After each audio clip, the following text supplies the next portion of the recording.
ডাকসুর পর শেষ হলো জাকসু নির্বাচন। বিশ্ববিদ্যালয়গুলোতে ছাত্র সংসদ নির্বাচনের ফলাফলের কোনো প্রভাব কি পড়বে সামনের জাতীয় নির্বাচনে? রাজনীতির বর্তমান সমীকরণই বা কি? এ সকল প্রশ্নের উত্তর পেতেই আজকের সপ্তধারা স্বাধীন সংলাপ, সহযোগিতায় আলোক হেলথ কেয়ার অ্যান্ড হাসপাতাল। আমি মাসা একশোশী আপনাদের সকলকে আমন্ত্রণ জানাচ্ছি। আর আজকের স্বাধীন সংলাপের শিরোনাম রেখেছি রাজনীতির হিসাব নিকাশ। দুজন অতিথি আমাদের সঙ্গে স্টুডিওতে যুক্ত হয়েছেন, চলুন তাদের কাছে যাওয়া যাক। আমাদের সঙ্গে আজ আছেন স্টুডিওতে ABM মোশাররফ হোসেন, প্রশিক্ষণ বিষয়ক সম্পাদক, বিএনপি। আপনাকে আমন্ত্রণ জানাচ্ছি এবং কৃতজ্ঞতা। একই সাথে আমাদের সঙ্গে স্টুডিওতে আজকে আছেন এস এম সাইফ মোস্তাফিজ, যুগ্ম সদস্য সচিব, জাতীয় নাগরিক পার্টি। আপনাকে আমন্ত্রণ জানাচ্ছি, কৃতজ্ঞতা জানবেন আজকে সময় দেওয়ার জন্য। এম সাইফ মোস্তাফিজ, আপনার কাছে আসতে চাই প্রথমে। বাকশাস নেতাদের ডাকসু নির্বাচনের যে ফলাফল, সেই ফলাফলের পেছনের কারণটা কি? বিশেষ করে জাতীয় নাগরিক পার্টি এনসিপি ডাকসু নির্বাচনে সরাসরি সমর্থন জানিয়েছিল। নাহিদ ইসলাম ফেসবুক পোস্ট করেছিলেন, হাসনাত আবদুল্লাহ, আপনারা সর্বতোভাবে চেষ্টা করেছিলেন। তারপরেও যে ফলাফল, সেটা কি আপনাদের কাছে প্রত্যাশিত ছিল কিনা? প্রথমে আপনাকে ধন্যবাদ জানাচ্ছি, আমার বিজ্ঞ সমালোচক এবং যারা টিভির পর্দায় দেখছেন তাদেরকে শুভেচ্ছা জানিয়ে আমার বক্তব্য শুরু করছি। আসলে দেখুন, এনসিপি যে রাজনীতির জায়গা থেকে রাজনীতিটা করছে, সেখানে তারা লেজুর ভিত্তিক ছাত্র সংগঠনের সাথে যে রাজনীতি সেটা করছে না প্রথমত। এবং বাকশাস যে সংগঠনটি হচ্ছে, খুব অল্প সময় ধরে এই সংগঠনটির ছাত্র সংগঠনটির যাত্রা, এবং আমরা দেখা গেছে মাঠের লড়াইয়ে আমাদের অনেকেই সহযোদ্ধা ছিল। তো সেই জায়গা থেকে তাদের প্রতি আমাদের মানে মতাদর্শিক একটা মিল আছে। এবং আমরা যখন দেখেছি যে আসলে এই ডাকসুতে বা ছাত্র সংসদগুলো যখন হচ্ছে, বড় দুইটি রাজনৈতিক দল যেভাবে আসলে তাদের ছাত্র সংগঠনকে সাপোর্ট করছে, সব দিক দিয়ে ধরেন অর্থ, তারপরে মানে যত দিক দিয়ে করা যায়, সেভাবে আসলে এই সংগঠনটি ওরকম সাপোর্ট পায়নি। তো আমরা শেষ মুহূর্তে আমাদের যারা লিডারশিপের জায়গায় ছিল তারা আসলে কিছুটা প্রমোট করার চেষ্টা করেছে। অনেকে বলছেন যে এনসিপির রাজনৈতিক কর্মকাণ্ড, বিভিন্ন সমন্বয়কদের গত এক বছরের কর্মকাণ্ড, সেটার একটি নেতিবাচক প্রভাব পড়েছে। মানে যেমন ধরুন, আজকে জাকসুতে যিনি ভিপি নির্বাচিত হলেন, তিনি স্বতন্ত্র শিক্ষার্থী সম্মেলন প্যানেল থেকে হয়েছেন। আব্দুর রশিদ জিতু, তিনি একটা সময় বৈষম্য বিরোধী ছাত্র আন্দোলনে ছিলেন, জাহাঙ্গীরনগর বিশ্ববিদ্যালয়ে মানে কি কাজ করেছেন সেটা আপনারা জানেন। 5 আগস্ট পরবর্তী সময় তিনি বের হয়ে আসলেন। আপনার কি মনে হয়, তিনি যদি এখনো এনসিপি বলি, বাগছাস বলি, বা বৈষম্য বিরোধী ছাত্র আন্দোলনের সঙ্গে সম্পৃক্ত থাকতেন, আজকে কি তিনি এই ভোট পেয়ে জিতে আসতে পারতেন? সেটা তো আসলে অনেক রকম সমীকরণের জায়গায় বলা যাবে। এখন এরকম করে ডিরেক্ট মন্তব্য করা তো আসলে ঠিক হবে না। আসলে ছাত্রদের পালস ছাত্ররা বুঝবে আসলে তারা কাকে কিভাবে কেন নির্বাচিত করবে। তবে জিতু কিন্তু আমাদের সাথে, মানে যে ছাত্র সংগঠনটি আছে তাদের সাথে এখনও কানেক্টেড, এবং ছাত্র সংগঠনটি এখন আরও গ্রো করছে এবং এক্সপ্যান্ড করছে। তো এই যে এইরকম যারা আসলে বৈষম্য বিরোধী যারা ছিল, যারা আসলে ত্যাগী নেতা, তাদেরকে অ্যাকোমোডেট করেই তাদের নতুন করে রাজনীতিটা তারা করবে, সেটা আমরা যতটুকু জেনেছি। আর ডাকসু বলেন বা জাকসু বলেন, একেবারে কিন্তু বাকছাসের কিন্তু মানে ব্যর্থতা আমি ওইভাবে দেখছি না। আপনি যদি হলগুলোতে দেখেন, 2টি হলের ভিপি বাকছাস থেকে এসছে, তারপরে 6টি হলের জিএস বাকছাস থেকে এসছে, 3টি হলের এজিএস বাকছাস থেকে এসছে। তো যেই সংগঠনটির বয়স ধরেন 3-4 মাস, সেই সংগঠনটির সাকসেস রেট আমি যদি বলি, সেখানে 2 নম্বরে কিন্তু তার পজিশনে আছে, বিএনপির থেকে উপরে আছে, মানে ছাত্রদল থেকে উপরে আছে। এবং ছাত্র শিবির এবং ছাত্র দল, তাদের ছাত্র সংগঠনটির রাজনৈতিক যে কালচার বা রাজনৈতিক সংগঠনটির যে বয়স, সেটা কিন্তু অনেক অনেক দিনের। আবার সেই জায়গা থেকে ভাবা যায় যে দেশের ইতিহাস ওলটপালট করে দেওয়ার মতো যে ঘটনা, যে গণ অভ্যুত্থান, সেখানে যারা নেতৃত্ব দিলেন তাদেরও এই ধরনের ফলাফল। আরেকটা ব্যাপার হচ্ছে যে ধরেন যে যারা কি ফিগারগুলো ছিলেন, ধরেন যে হাসনাত, সার্জিস, নাহিদ বা এই টাইপের যারা ফিগার ছিল, তারা তো হল সংসদে অংশগ্রহণ করেন। আব্দুল কাদেরকেও তো কি ফিগার হিসেবে আমার মনে হয় প্রথম 5 জনের মধ্যে একজন থাকবেন। আমার আপনার সাদিক কায়েমের কথা আমি বলি, আমি একটু উল্লেখ করি যে সাদিক কায়েমকে যেভাবে শিবির ফিগার বানিয়েছেন, আরো মানে এতদিন ধরে তারা তাকে নিয়ে আসলে 1 বছর ধরে প্ল্যান করা হয়েছে, সেটা তাদেরকে আমি অবশ্যই ক্রেডিট দিতে চাই যে শিবির আসলে তাদের প্ল্যান অনুযায়ী তারা কাজকর্ম করেছে। সেখানে বাকছাসের জায়গা থেকে সেই দূরদর্শিতাটার অভাব ছিল। এবং সাদিক কায়েমকে তো যদি এভাবে বলা হয় যে জুলাই গণ অভ্যুত্থানের পেছনে তার যে অবদান, সেটারও কৃতিত্ব কি এনসিপি, বাকশাস বা বৈষম্য বিরোধী ছাত্র আন্দোলনের সঙ্গে যারা জড়িত ছিল, যথাযথ স্বীকৃতি না, এখানে সকলকেই আসলে ক্রেডিট দেওয়া হয়েছে। এখন ধরেন যে যেভাবে অসংখ্য ধন্যবাদ আদায় করতেছে নতুন করে যে আমি একক অধিপতি, সেটা তো আসলে অসংখ্য ধন্যবাদ। আমি আবারও ফিরবো আপনার কাছে। এবিএম মোশাররফ হোসেন, আপনার কাছেও অনেকটা এই একই প্রসঙ্গে জিজ্ঞাসা করতে চাই যে ডাকসু নির্বাচনের ফলাফল তো জানি, ডাকসু নির্বাচন বাজপথে বর্জন করলো ছাত্রদল। বিএনপির জন্য আগামী জাতীয় নির্বাচনে এই ধরনের ছাত্র সংসদ নির্বাচনের যে ফলাফল এখন পর্যন্ত এসেছে, সমীকরণটা কি বদলে যেতে পারে কিনা? ধন্যবাদ আপনাকে, ধন্যবাদ আমার সহ-আলোচক সাহেব মুস্তাফিজ। আসলে এই আপনি যে বক্তব্যটা দিচ্ছেন, এই বক্তব্য অনেক জায়গায় আমরা এখন শুনি, কিন্তু যদি আমরা একটু ইতিহাস পর্যালোচনা করি, আমরা যদি দেখি, হ্যাঁ, যদি এখানে জাতীয়তাবাদী ছাত্রদল জিততেন, অবশ্যই এই জাতীয়তাবাদী আদর্শের রাজনীতির যে মূল সংগঠন জাতীয়তাবাদী দলের জন্য নিশ্চয়ই ইতিবাচক হতো, এতে কোনো দ্বিমত নাই আপনার সাথে। কিন্তু দেখতে হবে যে জাতীয়তাবাদী ছাত্রদলের এই ফলাফলের নেপথ্যে কী ছিল। আপনি দেখবেন যে দীর্ঘ 15টি বছর জাতীয়তাবাদী ছাত্রদল ক্যাম্পাসে যেতে পারেনি, তাদের উপর নির্যাতন, হলে থাকতে পারে, এমনকি পরীক্ষা পর্যন্ত দিতে পারেনি। আপনি ঢাকা বিশ্ববিদ্যালয়ের কথা যদি চিন্তা করেন, আমরা যারা ঢাকা বিশ্ববিদ্যালয়ে রাজনীতি করেছি, এই রাজনীতির মূল তীর্থস্থান হলো মধুর ক্যান্টিন। সেখানে জাতীয়তাবাদী ছাত্রদলের প্রবেশ নিষিদ্ধ ছিল। কখনো মাঝে মাঝে যেতে পারতো, কখনো আবার যে কোনো সময় পিটি বের করে দিতে। এবং হলগুলিতেও জাতীয়তাবাদী ছাত্রদলের তো অস্তিত্ব মাইক্রোস্কোপ দিয়ে খুঁজতে হবে, এমনি একটি অবস্থা। আপনি দেখবেন যে এই আন্দোলনটা হয়েছিল একটা বৈষম্যের বিরুদ্ধে, কিন্তু 5 তারিখের পর সবচেয়ে বড় বৈষম্যের শিকার হয়েছে জাতীয়তাবাদী ছাত্রদল। কারণ আপনি কি একটা আওয়াজ তোলা হলো যে হলে কোনো ছাত্র রাজনীতি থাকবে না, অথচ যারা দীর্ঘ 15 বছর ক্যাম্পাসে অবস্থান করেছে, যারা হলে ছিল, তাদের ক্ষেত্রে কিন্তু এই নিয়ম প্রযোজ্য, তারা তো অলরেডি অবস্থান নিয়েছে। এবং এই যে শিবির, যেটাকে এখন বলে গুপ্ত সংগঠন হিসেবে অনেকে নাম দিতে চায়, এরা কিন্তু ছাত্রলীগের ছত্রছায়া বা ছাত্রলীগের কমিটিতে ঢুকে নাম নিয়ে তারা কিন্তু হলে ঠিকই অবস্থান করেছে।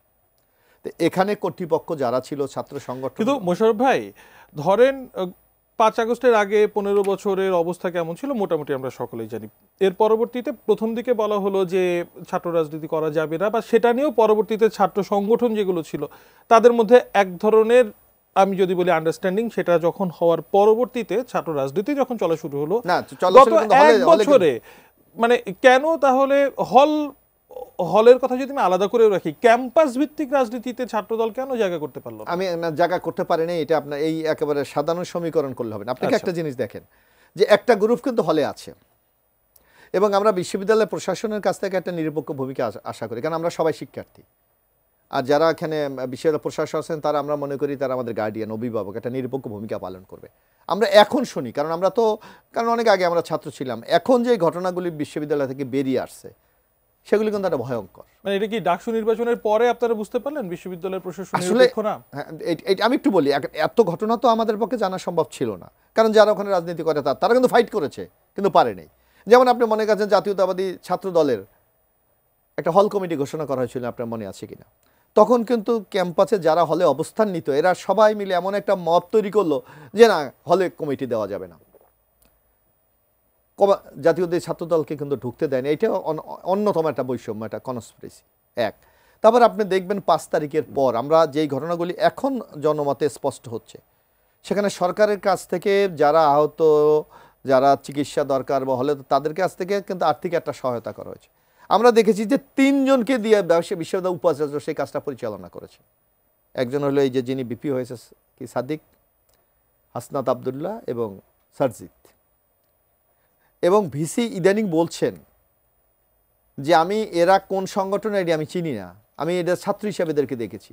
তা আপনি যখন এই 3 জন ছাত্র নেতাকে আপনি প্যাট্রোনাইজ করে সাধারণ হলে যাচ্ছেন, সাধারণ ছাত্রদের কাছে গেছেন, আহতদের কাছে আপনি সহযোগিতার জন্য যাচ্ছেন, তখন আপনার মেসেজটা কি যাচ্ছে? যে আপনি তাদেরকে পৃষ্ঠপোষকতা করছেন, তার সুযোগটা নিয়ে। তারপর আপনি একদিকে বলছেন হলে ছাত্র রাজনীতি আপনি করতে পারবেন না, তখন হলে যখন ছাত্র শিবির ওয়েলফেয়ার কিছু ওয়ার্ক শুরু করেছে, যেমন ছাত্রদের ওই পানির জন্য ফিল্টার দেওয়া, তো ফিল্টার কোন নামে দিয়েছে? সেটা কি রাজনীতির পরিচয় দেয়নি ইসলামী ছাত্র? অর্থাৎ আপনি মানে আপনার বক্তব্য পরিষ্কার যে ছাত্রদল প্রথমত শিবিরের একটা কৌশলগত যে অবস্থান, সেটার কারণে আসলে সুবিধা করতে পারেনি, এবং বিশ্ববিদ্যালয়ের এখানে প্রশাসনের একটা বড় দায় আপনি দেখছেন, যার কারণে হলো কি আজকে জাতীয়তাবাদী ছাত্রদল দেখেন দীর্ঘ জাতীয় ছাত্রদলের কয় দিনের ইলেকশন আপনি দেখেন, তারপরও তারা, আমি মনে করি অনেকটা মেকআপ করে নিয়ে এসেছে। যদি প্রশাসনিক এই যে এই বৈষম্যগুলি না থাকতো, আমার মনে হয় এখানে জাতীয়তাবাদী ছাত্রদল এই ফলাফল করার কোনো কারণ ছিল না।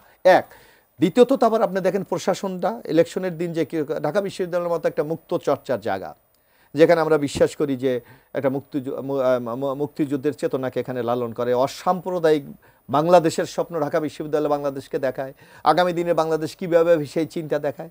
সেখানে আপনি দেখেন যে নির্দিষ্ট একটা সংগঠনকে পৃষ্ঠপোষকতা দিয়ে আজকে এমন জায়গায় নিয়ে গেছে যে এটা ঢাকা বিশ্ববিদ্যালয়ের মূল যে স্পিরিট মানে আপনি বলতে যাচ্ছেন যে বিশ্ববিদ্যালয় প্রশাসনের প্রত্যক্ষ মদতে, ঠিক আছে, এবং তাদের শীর্ষ পদের অনেকে যারা একেবারে কোন রাজনৈতিক আদর্শে বিশ্বাসী এবং তাদেরকে পৃষ্ঠপোষকতা দেওয়ার জন্য যা করা দরকার তারা তা করছে। আমি একটু সাইফ ভাইয়ের কাছেও জানতে চাইবো, আপনি তো মানে মোশাররফ ভাই যেমনটি বললেন যে বিশ্ববিদ্যালয় প্রশাসনকে আসলেও আপনাদের দৃষ্টিকোণ থেকে মনে করেন কিনা যে পক্ষপাত দুষ্ট আচরণ করেছে বা করছে এখন পর্যন্ত? দেখুন, নির্বাচন মানে নিয়ে আসলে কিছু কমপ্লেন ছিল, কিন্তু আসলে পারতপক্ষে ওইরকম প্রমাণ আমরা আসলে দেখতে পাই নাই। আচ্ছা, কিন্তু কিছুটা পক্ষপাতমূলক আচরণ আসলে হচ্ছে। আমরা আসলে ধরেন একটু বিপদে পড়ে গেছি, আমরা যারা আসলে তরুণরা আছি, আমাদের তো ধরেন যে লেয়ারটা সেখানে ধরেন 40 ঊর্ধ্ব বা এই এজ গ্রুপটা একটু কম, তো ধরেন শিক্ষক বলেন, তারপরে ব্যুরোক্রেসির জায়গায় বলেন, এই জায়গায় ধরেন আমাদের দলীয় পরিচয়ের লোকজন আসলে নাই, এবং আমরা চাইও না যে আমাদের ভবিষ্যতে হোক। কিন্তু এইখানে ধরেন বিএনপি আর জামাতের মধ্যে যে একটা দ্বন্দ্বের জায়গা তৈরি হয়েছে যে কে কতটুকু প্রভাব বিস্তার করতে পারবে। আমি আসলে চাই না যে আমাদের শিক্ষকদের কোনো দলীয় পরিচয় থাকুক, মানে আমার শিক্ষক আমাদের সবার, মানে আমি যে এনসিপি করি, বিএনপি করি, জামাত করি, তার শিক্ষকের কাছে জানি আমাদের মানে তিন মানুষই জানি সমান হয়। এখন যদি বিএনপির প্রতি একটু বেশি ভালোবাসা দেয় বা জামাতের প্রতি একটু বেশি ভালোবাসা দেয়, শিক্ষক সকল ছাত্রকে সমানভাবে ভালোবাসেন, এই জায়গা থেকে আসলে প্রশাসনিক জায়গা থেকে আমরাও চাই দলীয় মুক্ত যেন হয় আমাদের শিক্ষা। সাইফ ভাই, আপনার কাছে আপনি জানেন যে আজকে নাহিদ ইসলাম একটি স্ট্যাটাস দিয়েছেন, তার স্ট্যাটাস থেকে আমি একটু পড়ি। সরকার ও উপদেষ্টা পরিষদের ভেতরেও মাহফুজ আলমকে অপদস্থ ও হত্যার মৌন সম্মতি তৈরি করা হচ্ছে। এই সরকার ও উপদেষ্টারা মাহফুজদের যথেচ্ছ ব্যবহার করে এখন মৃত্যুর মুখে ঠেলে দিচ্ছে। আপনি নিশ্চয়ই পুরো স্ট্যাটাসটা পড়েছেন। প্রথমে জানতে চাই, আর কোনো ছাত্র উপদেষ্টা বা অন্য কোনো উপদেষ্টার প্রতি মাহফুজ আলমের সাথে যেমন ব্যবহার করা হচ্ছে বলে অভিযোগ করেছে নাহিদ ইসলাম, তেমনটি কি করা হচ্ছে কিনা?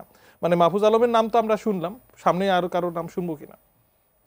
দেখুন, আমাদের তো ছাত্র উপদেষ্টার জায়গা থেকে 2 জন আছেন আর কি।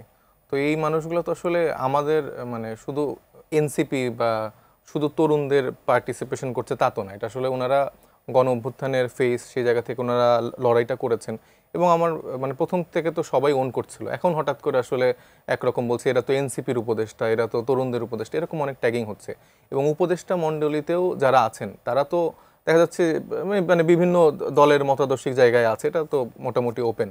তো সেই জায়গা থেকে এখন যে কোনো ইস্যুতে বা যে কোনো সিদ্ধান্ত গ্রহণে তরুণদেরকে একরকম কোণঠাসা করে ফেলা হচ্ছে। প্রথমে যেই জায়গাটায় আসলে মানে আমাদের এই অভ্যুত্থান পরবর্তী অন্তর্বর্তীকালীন যে সরকার, যেটা লেজিটিমেট বডির লেজিটিমেসিটা দিচ্ছিল এই তরুণরা, সেখানে এখন আস্তে আস্তে যখন একটু সমীকরণগুলো চেঞ্জ হচ্ছে, রাজনীতির জায়গা থেকে আর একটু উন্মুক্ত পরিসরে বিএনপির সাথে তাদের একরকম আন্ডারস্ট্যান্ডিং ডেভেলপ করছে, সেখান থেকে তারা দেখা যাচ্ছে যে এই তরুণদেরকে একটা সাইড করে ফেলতে আছে, এরা ইয়াং, এদের অল্প বয়স। আপনি কি বলতে যাচ্ছেন অন্তর্বর্তীকালীন সরকার তাহলে বিএনপির দিকে ঝুঁকে যাচ্ছে? এটা তো লন্ডনে যখন আমাদের প্রধান উপদেষ্টা গেলেন, তারপর থেকেই তো আমি দেখছি যে আসলে বিএনপির যে ভাষা, সেই ভাষাই আমাদের উপদেষ্টা মণ্ডলীরা কথা বলছেন। এটা ঘোষণাপত্র বলেন, সব জায়গায় আমি দেখছি যে বিএনপির লিখিত টোনটাই, বিএনপি তাদেরকে একরকম ফিল করানো চেষ্টা করছে। আপনি দেখছেন যে বিভিন্ন রকম আন্দোলন সংগ্রাম বলেন, তাকে ফিল করাইছে যে তুমি যদি এখন এটা ফলো না করো, স্পেশালি আমার যেটা মনে হয় যে আমাদের যে প্রধান উপদেষ্টা যিনি আছেন স্যারকে এরকম ফিল করানো হয়েছে যে আপনার একটা মাত্র সেফ এক্সিটের জায়গা হইতে পারে, একটা সেফ ইলেকশন আপনি দিয়ে দেন, এছাড়া আপনার কোনো কাজ নেই, বাকিটা আমরা এসে দেখব। রাজনৈতিক দলগুলো বা রাজনৈতিক নেতারা তাদের নিজেদের স্বার্থে যে কাউকে যে কোনো ভাবে প্রভাবিত করার চেষ্টা করবেন, এটাই খুব স্বাভাবিক। এটা দেখে না, এটা তো ঠিক না। এই অভ্যুত্থান পরবর্তী সময়ে কোনো রাজনৈতিক দলের নিজের ব্যক্তি স্বার্থ বা দলের স্বার্থের থেকেও মানুষের স্বার্থটা আগে ছিল। ধরেন সেটা ব্যাখ্যাটা ভিন্ন হতে পারে, হয়তোবা আপনার কাছে যেটা ব্যক্তি স্বার্থ মনে হচ্ছে, বিএনপির কাছে সেটা দেশের স্বার্থ মনে হতে পারে, কিন্তু আমি বলছি যে স্বার্থের দিক থেকে প্রভাবিত করতেই পারেন। কিন্তু আমি প্রভাবিত হচ্ছি কেন? আমি মানে সেই প্রভাবিত হব কি হব না সেই ইন্টিগ্রিটি কি আমার নেই? আপনারা তো নিয়ে আসলেন দেখে শুনে। একজন মানুষকে পুরো সিস্টেমকে সেই ইন্টিগ্রিটি জায়গাটা চেঞ্জ করে ফেলতে পারবে? অর্থাৎ শুধুমাত্র সরকার প্রধান একজন না, সরকার আরো প্রধান দিয়ে তো আপনার দেশ চলছে না। আপনার পুরো সিস্টেমেটিক জায়গাতে, ব্যুরোক্রেটিক জায়গাতে ফাংশন করতে হলে তো অনেকগুলো মানুষের সমন্বয় করতে হয়। আপনার আর্মি লাগবে, আপনার পুলিশ লাগবে, আপনার প্রশাসন লাগবে। তার সমন্বয়ে আপনার একটা দেশ ফাংশন হতে পারে। তো শুধুমাত্র একটা ব্যক্তি বা 2-3 জন মানুষ যদি তার সদিচ্ছাও থাকে, চাইলেও সেটা সম্ভব না। তো এই জায়গা থেকে ধরেন বিএনপি একটা বৃহত্তর দল, সেখান থেকে তারাই দাবি করে তাদের অনেক লোকবল, অনেক জায়গা। তো সেই জায়গা থেকে তারা পদে পদে তাদেরকে ফিল করাচ্ছে, বাধ্য করছে। এবং বিএনপি পন্থী যেসব উপদেষ্টারা আছেন, তারাও মানে তাদের চেষ্টাটা আসলে চালিয়ে আচ্ছা, যাচ্ছেন। মোশাররফ ভাই একটু মৃদু হাসছেন। মোশাররফ ভাই, মানে বিএনপি তো বিরাট সাফল্য, একেবারে মানে অন্তর্বর্তীকালীন একটি সরকারকে প্রভাবিত করে ফেলছে, আপনাদের সুরেও কথা বলছে। কি এমন জাদু করলেন আপনারা? না, আমি একটা সাহেব মোস্তাফিজের সাথে একটু কথা বলি যে বিএনপি যে দাবিগুলো উত্থাপন করছে, বিএনপির বক্তব্য একটা কি, যে বাংলাদেশটাকে গণতন্ত্র উত্তরণের জন্য একটা নির্বাচন দরকার। এর বাইরে কি বিএনপি অন্য কোনো বিষয়ে কথা বলছে আপনি দেখেন? না, বলছেন আপনি। না, আমি বলছি মূল বিএনপির হলো যে একটা ইলেকশন দরকার। তো ইলেকশন কি? সবাই মিলে আমরা একটা ইলেকশন করতে চাই যাতে গণতন্ত্রের উত্তরণের যাত্রাটা আমরা শুরু করতে পারি। এখন সাইদ মোস্তাফিজ যেটা বলার চেষ্টা করছে, বরং আপনারা যদি নির্মোহভাবে চিন্তা করেন, আপনারা সোশ্যাল মিডিয়া দেখেন যে এই যে একটা কথা কিন্তু এখন সোশ্যাল মিডিয়ায় ভাসছে যে বিএনপি দৌড়ায় বাস স্ট্যান্ডে আর জামাতে ইসলাম দৌড়ায় রাজপ্রসাদের দিকে। একটা শব্দ আপনি দেখেন প্রায় কিন্তু সোশ্যাল মিডিয়া।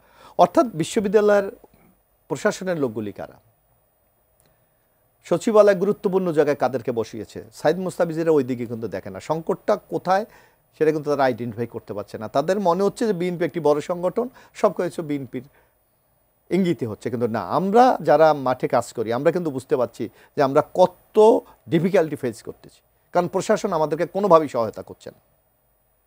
ওনারা কি একটু দেখাতে পারে যে বিএনপির এমন কোনো লোক ভাইটাল জায়গায় বসে আছে? সাহেব ভাই তো বললেন যে বিএনপি পন্থী কিছু উপদেষ্টাও তো আছে। কে আছে আপনি বলেন? বিএনপি তো কোনো উপদেষ্টা এখানে আমাদের আছে বলে আমরা মনে করি না। আমরা তো বরং আমাদের প্রতিটি কাজে যে প্রতিবন্ধকতা তৈরি হচ্ছে, যে যারা যোগ্যতা থাকা সত্ত্বেও বিএনপির লোক অনেক জায়গায় পাচ্ছে না, এরকম বহু ঘটনা আমি আছে। সম্মানের সাথে বলছি, মির্জা ফখরুল ইসলাম আলমগীরের ড্রয়িং রুমে যে মানুষগুলো আছেন ওনারা আরে সেটা একজনের সাথে আমি একটু কথা বলি সাইদ মুস্তাফিজ। জি, বলেন। আমরা যখন ছাত্র রাজনীতি করতাম, ছাত্রলীগ আমাদের প্রতিদ্বন্দ্বী সংগঠন ছিল না, কিন্তু ব্যক্তিগত সাথে অনেকের সাথে তো আমাদের বন্ধুত্ব ছিল, একসাথে চলতাম, খাইতাম, আড্ডা দিতাম। তার অর্থ আমি আমার আইডিওলজি চেঞ্জ করে ফেলেছি, তার অর্থ আমি আমার বিশ্বাসটাকে চেঞ্জ করে ফেলেছি? নো, এটা না। কিন্তু মোশাররফ ভাই, এই অন্তর্বর্তীকালীন সরকার গঠনের প্রক্রিয়াতে তো বিএনপিরও একটা অংশগ্রহণ ছিল তো, বা আপনারা তো সর্বতোভাবে আমরা কি চেয়েছি? সমর্থন দিয়ে যাচ্ছেন সরকার যেন আমরা তো সফল হোক। এখনো বলি আমরা সেদিক থেকেও তো ঝুঁকে যেতে পারে। মানে না, আপনি বলছেন কোন ধরনের কোনো প্রভাব আপনারা খাটাচ্ছেন না। আমরা কোথাও খাটাচ্ছি না, কারণ আমি একটা মনে করি, আমি এখানে বলতে চাই না, ধরেন আমার তো একটা প্ল্যান আছে, আগামী দিনে আমরা একটা ইলেকশন করব, আমি হয়তো ক্যান্ডিডেট হওয়ার চেষ্টা করছি। আমার তো কোনো জায়গাতে আমি তো আমার এলাকায় কাজ করছি, তো প্রতিনিয়ত আমার তো সেখান থেকে একটা সহযোগিতা পাওয়া দরকার। কতটুকু পাই আমি প্রকাশ্যে বলতে চাই না, আমি এই কথাটুকু বলতে চাই। তাইলে এরা কারা? এরা কোথা থেকে আসছে? এখন আমি একটা কথা জিজ্ঞেস করতে চাই, উনি এই কথাটা বলে না যে বিএনপির লোক। এই যে মানে 5 তারিখের পর যে প্রায় কত 43 জন না মানে তাহলে আপনি কি বলতেছেন এই যে জামাতের লোক বসে আছে এরকম? আমি তো নাম বলতে চাই। আমি আমার নিজের এলাকার কথা বলি, সিরাজগঞ্জ। সেখানকার ডিসি অফিস, আপনাদের পরিচিত ভাই ব্রাদারই, আমি নাম অফিশিয়ালি বলতেছি না, বিএনপির একটা আড্ডাখান হয়ে গেছে। না, এটা ঠিক না। আমি একটা কথা বলি যে এই যে 64 জেলার ডিসি দেওয়া হয়েছে, আপনার নিশ্চয় মনে আছে, পত্রপত্রিকায় একবার ক্যাটাগরি দেখিয়েছে 39 জন বিগত ফেসিস্ট সরকারের সুবিধাভোগী। 39 জন। তাহলে আপনি এদেরকে কেন দিলেন? অর্থাৎ এদেরকে ধমক দিয়ে আপনি কাজ করাতে পারবেন, অথবা ভয়ে আপনার সকল কাজ এরা করে দেবে তার জন্য? এটা তো এই অভিযোগের তীরটা তো তখন বৈষম্যবিরোধী ছাত্র আন্দোলনের দিকে গিয়েছে, যে নানা অফিসে তারা গিয়ে তদবির করে, ডমিনেট করে, তারা এই কাজ করে দিতে হবে। তাইলে এই 39 জনের বিরুদ্ধে কেন আজকে সাইদ মুস্তাফিজরা আছে, তারা কেন কথা বলে নাই, যারা তো শেখ হাসিনার সুবিধাভোগী ছিল? তাহলে বিএনপির লোক কোথায় দেখান? জাতীয়তাবাদী ছাত্র দল থেকে অথবা বিএনপির আদর্শ বিশ্বাস করে প্রশাসন অনেক লোক আছে, তারা কয়জন কোথায় বসছে আপনি দেখেন। আপনি জানেন যে সরকারের তথ্য উপদেষ্টা মাহফুজ আলম তিনি লন্ডনে যে একটি বিব্রতকর অবস্থাতে পড়েছেন আওয়ামী লীগের নেতাকর্মীর সম্মুখে। লন্ডনে তো বিএনপিরও সাংগঠনিক অবস্থা বেশ ভালো, আপনারা সর্বতভাবে অন্তর্বর্তী সরকার যাতে সফল হয়, ভালোভাবে ফাংশন করতে পারে সেটা প্রচেষ্টা চালাচ্ছেন। আপনারা একটা জায়গা রাজনৈতিকভাবে একটা স্ট্যান্ড কেন নিচ্ছেন না? এর আগে ডক্টর মোহাম্মদ ইউনূস যখন লন্ডনে গেলেন সেখানেও দেখলাম এক ধরনের একটি অস্থিরতা সৃষ্টির প্রচেষ্টা। বিএনপি কেন সেখানে দাঁড়াচ্ছে না? না, এখন দেখেন বাংলাদেশের অ্যাকর্ডিং টু কনস্টিটিউশন কিন্তু বাইরের সংগঠন নিষিদ্ধ, কিন্তু তারপর বিভিন্ন রাজনৈতিক দলগুলি ওখানে আঞ্চলিকভাবে মানে ওই এলাকা বেসড কেন্দ্রিক রাজনীতিগুলি করে। এখন এখানে মাহফুজ আলম আমি আজকে শুনলাম উনি যে আমি দেখেছিলাম উনি মার্কিন যুক্তরাষ্ট্রে সফরে আছেন, কিন্তু লন্ডনে আজকেই আমি দেখলাম যে উনি হয়তো লন্ডনে এসেছেন। তো এখানে আসলে তো আমি জানি না যদি সে এরকম কোনো সংকট মনে করতে হতো তাহলে নিশ্চয়ই আমাদের ওখানে যারা কারণ ইংল্যান্ডে আমাদের সংগঠন খুবই শক্তিশালী, আমার মানে যোগাযোগ করলে অবশ্যই। এর আগে যখন ডক্টর মোহাম্মদ ইউনূস গেলেন তারেক রহমানের সাথে যখন সেই ঐতিহাসিক বৈঠক হলো তখন তো আপনারা জানতেন সেখানে তো অবশ্যই তখন তো সেই মিটিংয়ে তো আপনার একটু শব্দ হওয়ার কোনো সুযোগ ছিল না, করে নাই। মানে হোটেলের বাইরে আওয়ামী লীগের নেতাকর্মীরা যেভাবে ডেমনস্ট্রেশন করেছেন, এখন হলো যখন ইউনূস সাহেব আমাদের বাংলাদেশের নৈতিক সাপোর্টটা দেওয়ার জন্য আপনারা ছিলেন। এখন আমি জানি না যদি সেখানে তাদের সাথে সেই সমন্বয়টা ছিল কিনা অথবা সেই যোগাযোগটা করেছেন, এটা তো আমরা এখানে জানার বলার মতো কথা না। তবে আমরা মনে করি আজকে যে মাহফুজ সাহেবের সাথে যে ঘটনাটি ঘটেছে এই ব্যাপারে সরকারের তাৎক্ষণিক ব্যবস্থা গ্রহণ করা উচিত, কারণ উনি কিন্তু বাংলাদেশের একজন প্রতিনিধি হিসাবে গিয়েছে। উনি বৈষম্য বিরোধী আন্দোলনের নেতা অথবা নাগরিক পার্টির নেতা সেইটা বড় বিষয় না, সে বাংলাদেশ সরকারের একজন তথ্য উপদেষ্টা। সুতরাং তার মর্যাদা, দেশের মর্যাদা এটা সমুন্নত রাখার জন্য সরকারও ব্যবস্থা গ্রহণ করা উচিত ছিল আমার, কারণ আমাদের ওখানে এম্বাসি আছে। এম্বাসি যদি মনে করতে এরকম কোনো সমস্যা তৈরি হইতে পারে তাৎক্ষণিক বেশ কিছু ব্যবস্থা নিলে হয়তো বা এই ধরনের এগুলি ঘটনা হওয়ার কথা। বরং আমরা যে লোকগুলির কথা ওখানে দেখলেন, আপনি যে লোক দেখলেন, আমি সর্বোচ্চ 7-8 জন লোক দেখলাম। সুতরাং এদেরকে প্রতিরোধ করা খুব একটা বিশাল, আমার মনে হয় এর পরবর্তীতে হয়তো বা বিএনপিও তার সাংগঠনিক একটা অবস্থান জানান দেবে। একটু ভিন্ন প্রসঙ্গে যেতে চাই, অবিলম্বে জুলাই সনদের বাস্তবায়ন সহ 4 দফা দাবিতে যুগপৎ কর্মসূচিতে যাচ্ছে জামায়াতে ইসলামী, জাতীয় নাগরিক পার্টি সহ 8টি রাজনৈতিক দল। আজকে বিভিন্ন জাতীয় পত্রিকাতেও এই সংবাদ এসেছে। মূলত সংখ্যানুপাতিক পদ্ধতিতে নির্বাচনের জন্য লেভেল প্লেইং ফিল্ড এবং ফ্যাসিবাদের দোসর হিসেবে জাতীয় পার্টি ও 14 দলের কার্যক্রম নিষিদ্ধ, আর একই সাথে জুলাই সনদের যেই আইনি ভিত্তি এগুলো নিয়ে নামবেন। প্রথমে জানতে চাই এই 8 দলের যে কর্মসূচি সেটা কি আমরা নির্বাচনী 8 দলীয় ঐক্য জোটের মহড়া হিসেবে ধরতে পারি সাইফ ভাই? না, প্রথমে আপনাকে একটু আমি কারেক্ট করি যে এটা একটা মিস ইনফরমেশন, এরকম কোনো যুগপৎ আন্দোলন এনসিপি যাচ্ছে না। আচ্ছা, এটা ভুল ভাবে এসছে। এটা ঠিক যে রাজনৈতিক দলগুলোর সাথে আমরা বসছি, আমাদের যেই মানে মূল জায়গাটা সেটা হচ্ছে যে আমরা মানে জুলাই সনদের বাস্তবায়নের রূপরেখাটা আমরা চাই, কিভাবে বাস্তবায়নটা হবে রাজপথের আন্দোলনে না থাকলেও টেবিলে তো আছেন, মানে এই দলগুলোর সাথে টেবিলে তো আমরা তো রেগুলার বেসিসে সবসময় আলাপ হচ্ছে, কিন্তু যেভাবে এসছে যে 8 দলের মানে 4টি দাবিতে যুগপৎ আন্দোলনে নামছে, এটা মানে একটা মিস ইনফরমেশন হিসেবে পত্রিকাগুলোতে এসছে। এটা এই জন্য আমি সংশোধন করে দিলাম।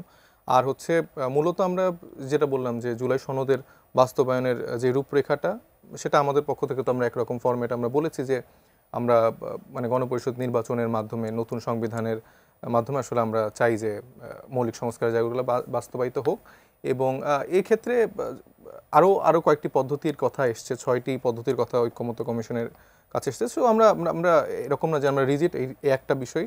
এখানে আগামীকালকেও আমাদের একটা বৈঠক আছে, সেই বিষয়ে আসলে কথা আলাপ হবে আমরা যতটুকু জানি। তো এখন দেখা যাক। এখন সরকারের পক্ষ থেকে আমি আজকে শুনছিলাম প্রধান উপদেষ্টার প্রেস সচিব তিনিও বলছিলেন যে ফেব্রুয়ারিতে নির্বাচন হবেই, অর্থাৎ এটা মোটামুটি নিশ্চিত, মানে এখান থেকে বেরিয়ে আসার কোনো সুযোগ নেই। কিন্তু আপনাদের যে এই যে 4টা দাবি এখন পর্যন্ত তো রাস্তার আন্দোলনে যাননি, দাবি না, আপনারা শুধুমাত্র যাচ্ছেন গণ অধিকার পরিষদ নির্বাচনের মধ্যে। সব দল তো আমি জানি না যে পুরো ইলেকশনে পিআর চাচ্ছে কিনা, এটা তো একটা ইস্যু। পিআর নিয়েও বিভিন্ন মতভিন্নতা আছে। আমাদের একটা বড় এজেন্ডা বা ইসলামী দলগুলোর কয়েকটা এজেন্ডার জায়গা ছিল যে পুরো ইলেকশনে আসলে তারা পিআর চাচ্ছে। এটা দুটি সংগঠন, জামাত ইসলামী আর আমরা তো ইসলামী আন্দোলন পিআর চাচ্ছি না, আমরা উচ্চ কক্ষের পিআর কথা বলেছি। না, উচ্চ কক্ষে পিআর চাচ্ছেন মানে পিআরের যে রকম ভেদ হোক পিআরের পক্ষে তো আছেন, আবার ধরেন গণপরিষদ নির্বাচন করে পিআরের পক্ষে থাকা মানে দুটো কিন্তু ডিফারেন্ট। আচ্ছা ঠিক আছে, আপনারা উচ্চ কক্ষের জন্য চাচ্ছেন, লেভেল প্লেইং ফিল্ড আপনারা চাচ্ছেন না? হ্যাঁ ডেফিনেটলি আচ্ছা, লেভেল প্লেইং ফিল্ড চাচ্ছেন। আমি এটার জন্যই বলছিলাম যে আর এই যে ফ্যাসিবাদের দোষর হিসেবে জাতীয় পার্টি হ্যাঁ এই বিষয়টাতে চাচ্ছেন। আমরা চেয়েছি জুলাই সনদের আইনগত ভিত্তিও চাচ্ছেন। হ্যাঁ হ্যাঁ ডেফিনেটলি। তাহলে তো সেই চারটাই হলো, আমি সেটাই জাতীয় বলছিলাম। পার্টির সাংগঠনিক কার্যক্রম নিষিদ্ধের দাবিটা আমরা করেছি। এখন এই চারটা দাবি পূরণের জন্য মানে এখন পর্যন্ত আপনারা বলছেন রাস্তায় নামবেন না, রাস্তায় কি নামবেন? একটা পিয়ারেরটা কেন আলাদা করে বারবার বলছি, কারণ এটা সার্বিকভাবে এখন বাংলাদেশের প্রেক্ষাপটে সম্ভব না যদি আমরা উভয় পক্ষে চিন্তা করি। তো সেটা আসলে একটা বড় ইস্যু। এটার জন্য নির্বাচন অনেক বেশি পিছাইতেও পারে, অনেক জলঘোলা হতে পারে। তো এইটা মানে অবাস্তবায়নযোগ্য এখনকার প্রেক্ষিতে আমি মনে করি। এটা বাংলাদেশের যে প্রেক্ষাপট সেটা শুধুমাত্র উচ্চ কক্ষে আসলে যে কোনো সময়ের জন্য আসলে মানায়। আর তাহলে কি এখন পর্যন্ত তো রাস্তার আন্দোলনে নামেননি, সামনে কি নামবেন? যদি আসলে প্রয়োজন হয় অবশ্যই রাস্তার আন্দোলনে। আসলে আমরা শুধু রাস্তার আন্দোলনে, আমরা আসলে যেই মানে জুলাইয়ের যে শক্তি যারা আছি আমরা চাই যে এগুলো আসলে সমঝোতার ভিত্তিতে, একটা ঐক্যমত্যের ভিত্তিতে যতটা সুন্দরভাবে জিনিসগুলো আসলে জনগণের জন্য আদায় করা যায়। জুলাই শক্তি হিসেবে বিএনপিও তো হ্যাঁ ডেফিনেটলি বিএনপি অন্যতম দাবিদার এবং স্টেক হোল্ডার। তো সেই জায়গায় তো তাদেরকে আমরা প্রথম থেকে সেই সম্মানটা করে আসছি এবং এখনো আমরা চাই যে আসলে এরকম যেন কোনো দলের আসলে রাস্তায় নামতে না হয়, এরকম জনগণের যে আকাঙ্ক্ষার একটা দাবি সেটা বাস্তবায়নের জন্য। তো সেই জায়গায় আমরা মনে করি যে এই যে দাবিগুলো আসছে না কেন, এটা সুন্দরভাবে ঐক্যমত্য কমিশনে প্রত্যেকটা রাজনৈতিক দলের মধ্যে নিজেদের মধ্যে আলাপচারিতা বা যুক্তি যেগুলো আছে সেগুলোর এবং বাস্তবায়নের কিভাবে হতে পারে সেটা নিয়ে আমার মনে হয় যে দ্রুতই সমাধান করা সম্ভব, এবং সমাধান করে ফেব্রুয়ারিতে না, আমার মনে হয় যে চাইলে ডিসেম্বরেও ইলেকশন করা সম্ভব যদি আসলে সব রাজনৈতিক দলগুলো সুরাহা হয়। আমি একটু এবিএম মোশাররফ হোসেন আপনার কাছে আসতে চাই। বলছিলাম যে 8টা দল, যদিও সাইফ ভাই বললেন যে না এখনই তারা রাস্তায় নামছে না, কিন্তু আমরাও বুঝতে পারছি যে এই 4টা দাবি বা 4 ধরনের দাবি নিয়ে তারা এগোচ্ছেন, সরকারের কাছে যাচ্ছেন। এর মধ্যে বিএনপি ইতোমধ্যে পরিষ্কার করেছে জাতীয় পার্টি নির্বাচনের নিষিদ্ধের ব্যাপারে তাদের অবস্থানটা আমার মনে হয় মোটামুটি পরিষ্কার, তা আপনি পরিষ্কার করলে চাইবেন। বাকি যে 3টি বিষয় আছে সেগুলো নিয়ে বিএনপির যে অবস্থান এখন পর্যন্ত বোঝা যাচ্ছে অন্যান্য দলগুলোর অবস্থানের চাইতে বিপরীত। সরকারের কাছে যেই দাবি, সেই দাবিতে কি বিএনপি প্রেশার ফিল করছে কিনা? না, এখন আপনি একটা লক্ষ্য করবেন যে বিএনপি তো একটা রাজনৈতিক দল, আমাদের আইডিওলজি আছে, আমাদের দলের একটা গঠনতন্ত্র আছে এবং আমাদের একটা জাতির কাছে একটা কমিটমেন্ট আছে। সুতরাং নানা দল থেকে নানা ধরনের প্রস্তাবনা, নানা ধরনের চিন্তা চেতনা থাকতেই পারে। এই যেমন পিআরের কথা আমরা বলি, আমরা পার্টিগত দলগতভাবে আমরা মনে করি যে বাংলাদেশের যে অবস্থা, এই অবস্থায় এই মুহূর্তে পিআর সম্ভব না। এটা বিএনপির দলীয় স্ট্যান্ড। কিন্তু তাছাড়া উচ্চ কক্ষ নিম্ন কক্ষ কোনোটাতেই সম্ভব না। হ্যাঁ, না, আমরা এটা মনে করছি না যে এই মুহূর্তে সেটা সম্ভব না। কারণ বাংলাদেশের জনগণ অভ্যস্ত হলো আপনার সংখ্যাগরিষ্ঠের ভোটে যে রেজাল্ট আসবে সেইটার ব্যাপারে তারা অভ্যস্ত, এবং তারা দেখতে চায় যে তারা যাকে নেতা নির্বাচন করবে সে দৃশ্যমান কিনা, জবাবদিহিতা সে নিশ্চিত করে কিনা। আর যদি সে ফেল করে তাহলে পরবর্তী নির্বাচন জনগণ যেন তাকে সেই জবাবটা দিতে পারে। এটা আমরা দেখেন অনেক ভালো ভালো ক্যান্ডিডেটও কিন্তু একটা নির্বাচনে বিজয়ী হয় এবং মন্ত্রীরা হয়, আপনি দেখেন যে পরবর্তী সময় সে কিন্তু হেরে যায়, কারণ জন আকাঙ্ক্ষাকে ধারণ করতে পারে না, অথবা যে কমিটমেন্টটা সে করেছে সে কমিটমেন্ট। কিন্তু পিআর পদ্ধতিতে এই সুযোগ নাই। পিআর পদ্ধতিতে আপনাকে লাইবিলিটি করবেন দলকে, নট ব্যক্তিকে না। সুতরাং বিএনপি এখানে মনে করছে যে আমাদের দেশে গণতন্ত্রের যেই চর্চাটুকু হচ্ছে বা জবাবদিহিতার যেই জায়গাটুকু নিশ্চিত হয়েছে সেই জায়গাটুকু এখানে ভঙ্গুর হয়ে যাবে। সুতরাং বিএনপি এই ক্ষেত্রে দ্বিমত পোষণ করছে। অন্যান্য ক্ষেত্রে দেখেন আজকে ঐক্যমত্য কমিশনের যে আলোচনাগুলো, সেক্ষেত্রে বিএনপি কিন্তু একটা ব্যাপারে স্পষ্ট ভাষায় বলেছে, যেটা সাইফ মুস্তাফিজরা যাদের মধ্যে একটা মানে আশঙ্কা বলেন, একটা ভবিষ্যতে একটা বিপদের আশঙ্কা যাই বলি না কেন, আমরা যদি ভাষাটা যেইভাবে হোক, যে জুলাই একটা হলো ঘোষণা আর জুলাই হলো সনদ। ঘোষণার ব্যাপারে কিন্তু বিএনপি স্পষ্ট বলছে যে আইনি সুরক্ষা দেওয়ার জন্য যা দরকার এই জুলাই যোদ্ধাদেরকে বা এই আন্দোলনকে, বিএনপি এই ব্যাপারে কিন্তু কোনো দ্বিমত নাই। সুতরাং সাইফ মুস্তাফিজ বা এনসিপি যেটা মনে করে, সুতরাং এই ব্যাপারে কিন্তু বিএনপি এবং বলছে যদি এটা কনস্টিটিউশন আপনি অন্তর্ভুক্ত করতে চান সেক্ষেত্রে বিএনপি কোনো আপত্তি করবে না। কিন্তু বিএনপির কিছু কিছু কিন্তু দ্বিমত আছে, সেটা জুলাইয়ের সনদ অর্থ আগামী দিনে আমরা কি বাংলাদেশটা দেখতে চাই, আমাদের গণতন্ত্র কি হবে, আমাদের প্রশাসন কি হবে, আমাদের সাংবিধানিক প্রতিষ্ঠানগুলি কি হবে, আমাদের জবাবদিহিতার জায়গাটা কোথায় যাবে, এইটাই তো জুলাই সনদ। এবং ইতিমধ্যে আজকে আমরা দেখলাম যে আজকেও কিন্তু সারাদিন আলোচনা হয়েছে, এবং আগামীকাল আমরা এই যে আপনি আসার আগে আমরা দেখলাম যে আপনার নিউজ করছে আপনার মিডিয়াগুলি যে আগামীকাল ঐক্যমত্য কমিশনের স্বাক্ষরের জন্য রাজনৈতিক শক্তিগুলি যাবে, দলগুলি যাবে। সেখানে বিএনপি কিন্তু অলরেডি ঐক্যমত হয়েছে যে আমাদের মহাসচিব ইঞ্জিনিয়ার ফখরুল ইসলাম আলমগীর আর যিনি আমাদের আন্দোলন এই আলোচনার নেতৃত্ব দিয়ে সালাউদ্দিন আশা গিয়ে এটা স্বাক্ষর করবেন। সুতরাং এখানে কিন্তু বিএনপিকে অর্থাৎ আপনারা মানে গুড উইলেই আছেন, আমরা মনে করি যে অবিশ্বাসের কোনো জায়গা আসলে বরং আমরা কিছু জায়গায় বলেছি যে এটা আমরা তো বিএনপি প্রকাশ্যে, বিএনপি কিন্তু হিডেন লুকায় নাই যে আসেন আমরা সিগনেচার করে দিই, পরবর্তী আমরা করব না।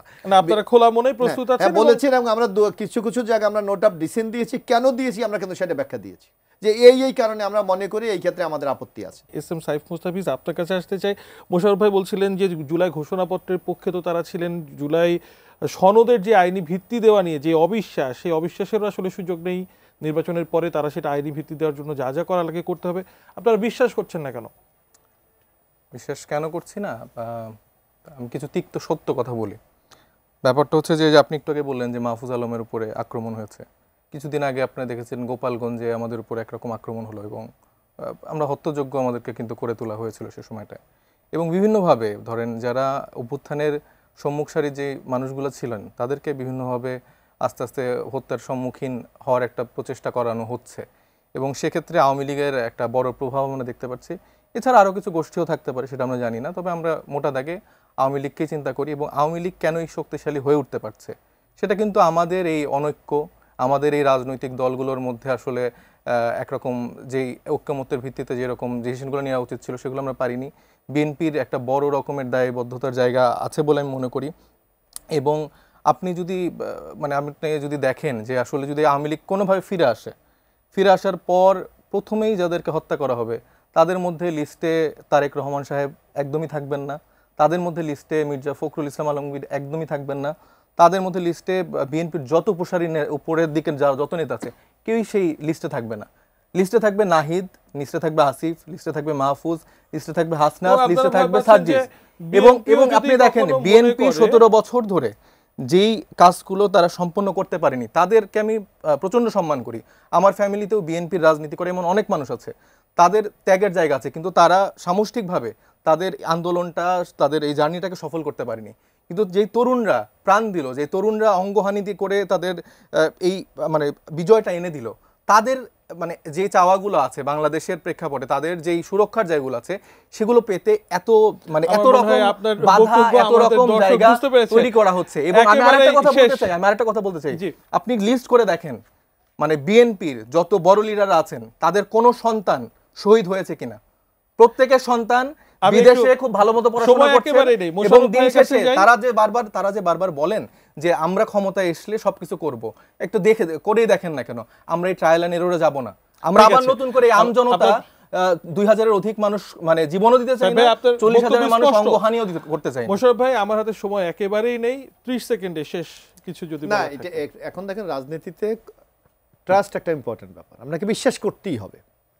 আপনি দেখুন, মনে আছে আপনি যখন 91 সালে বিএনপি ক্ষমতায় এসেছিলেন তখন কিন্তু বিএনপি ক্ষমতায় আসবে এই ধরনের কোনো নিশ্চয়তা ছিল না। আওয়ামী লীগ ক্ষমতায় যায় সবাই জানতো, কিন্তু বিএনপি যখন ক্ষমতায় এসেছে তখন সংসদীয় গণতন্ত্রে ফিরে যাওয়া বিএনপি কিন্তু বাস্তবায়ন করেছে। বিচারপতি শাহাবুদ্দিন সাহেবকে আবার তার পদে ফিরিয়ে যাওয়া নিশ্চিত করেছে। আজকে অনেক কিছু পরিবর্তনের ক্ষেত্রে বিএনপি ক্ষমতায় গিয়েও কিন্তু সে কমিটমেন্ট রেখেছে। সুতরাং বিএনপিকে অবিশ্বাস করার কোনো কারণ নাই, বরং বিএনপি বারবার বলছে যে আমরা কমিটেড, যে জুলাইয়ের চেতনাকে ধারণ করে আগে, তারপর আপনি দেখবেন আমার মনে হয় সেই আস্থা অনাস্থার সেই জায়গাটি সামনে। সুতরাং এখানে বিএনপি যে কথাটি সাইদ মুস্তাফিজরা বলছে, এটা হতে পারে যে তাদের মধ্যে একটা আতঙ্ক ভয় থাকাই স্বাভাবিক, এবং সেই থাকাই স্বাভাবিক। আলোচনার টেবিলে তারা হয়তো এটাকে আগেই একটা অসংখ্য ধন্যবাদ এবং বিএনপি তো বলছে আপনাকে একই সাথে ধন্যবাদ এস এম সাইফ মুস্তাফিজ, আপনাকেও আজকে আমাদেরকে সময় দেওয়ার জন্য ধন্যবাদ। দর্শক আপনাদেরকেও আবারও আগামী পর্বে দেখা হবে, সঙ্গে থাকুন, দেখতে থাকুন এটিএন নিউজ।